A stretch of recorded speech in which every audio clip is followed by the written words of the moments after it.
The Thief and the Monk. On a cold winter night, somewhere in the mountain country of northern Japan, a Zen master heard a thief breaking into his hut. He arose to see that the thief had fled, apparently disappointed that there was nothing to steal, not one item of any value in the entire hut. The monk ran after the thief, trudging through deep snow until he caught up with the young man.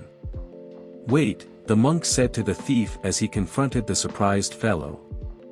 "You came a very long way to visit me. I don't want you to go away with nothing. Here, please take my cloth shirt and slippers." At that, the burglar accepted the items and ran off into the snowy, ink-black night. As the monk walked, barefoot, back to his modest abode, he gazed up at the moon and wondered aloud, "That poor man. I wish I could have given him this beautiful moon." Insight, the importance of natural beauty, in this case the moon, appears over and over in Zen and other teaching stories, usually contrasted with valueless worldly goods. The Old Man and the Tea. In ancient China, a monk was speaking about the lack of serious students. A small group that followed him felt saddened, having believed that they were all worthy protégés of the elderly teacher, who was already over 100 years old. "Teacher, why do you speak so? We are your students, and have already learned much from you." The old man retorted, "I am speaking of real knowledge and preparedness. I seek students who are ready to embark on the way of enlightenment. You are not yet ready." One of the young followers replied, "Please tell us how to prepare. What must we do?" At that, the old man smiled and said, "Whosoever knows how to do just one thing well, even if it is to prepare a simple cup of tea, with full attention, that person is wise enough to begin." Insight, as in many biblical accounts, the idea of attention and waking up during mundane tasks is at the heart of many Buddhist teaching stories. The Sun and the Cave. Once, thousands of years before human beings roamed the earth, the sun began a conversation with a cave. They were not able to understand one another very well. The sun didn't grasp the concept of darkness, and the cave couldn't even imagine what light was. As an experiment, they decided to visit each other. The cave visited the sun and said, "How incredible and beautiful this place is. Now I know what light is, what beauty is. Now, sun, it is your turn to visit my world, the world of caves."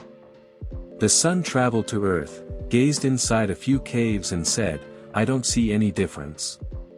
Insight, this Sufi story appears in other traditions in various forms, but always ends the same way. More is never enough. A humble stonecutter was never satisfied with life, with the family and good things he had. He wished he could be like the richest prince in the kingdom. To his astonishment, he immediately became the prince. Relishing his newfound power and prestige, he gazed at the sun and, noticing how large and powerful it was, he wished he were the sun. He became the sun at once. When a cloud blocked his view of the earth, he wished to be the large cloud. He became it. While enjoying his ability to cause rains all over the earth, he felt something push him. It was the wind. He wished to be the wind and at once became it. Soon, however, being the powerful wind was not enough for him after he noticed that a giant rock affixed to the earth would not move, no matter how hard he blew. So, he wished to become the rock and became it. Now impervious to sun and rain and wind, he truly believed he had found the most powerful position of all. He was the mighty rock. To his disappointment, he soon heard loud tapping noises and felt himself being changed. He thought, "How can anyone change me? I am the powerful, the omnipotent rock."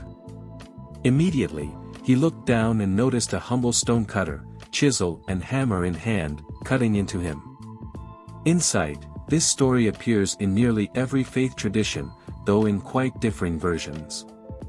The main lesson and important details, however, are always the same. The birthday monk. An elderly Zen monk was celebrating his 110th birthday. Several of his older students came to his hut and said, "Master, you are now the eldest monk in the nation, and have taught many thousands of students how to find the path toward enlightenment. We have joined together to prepare this gift for you. Please accept it with our best wishes." The old monk was touched. He had not expected anything like this. At once, as a gesture of courtesy, he opened the ornately wrapped gift in front of the students who had brought it.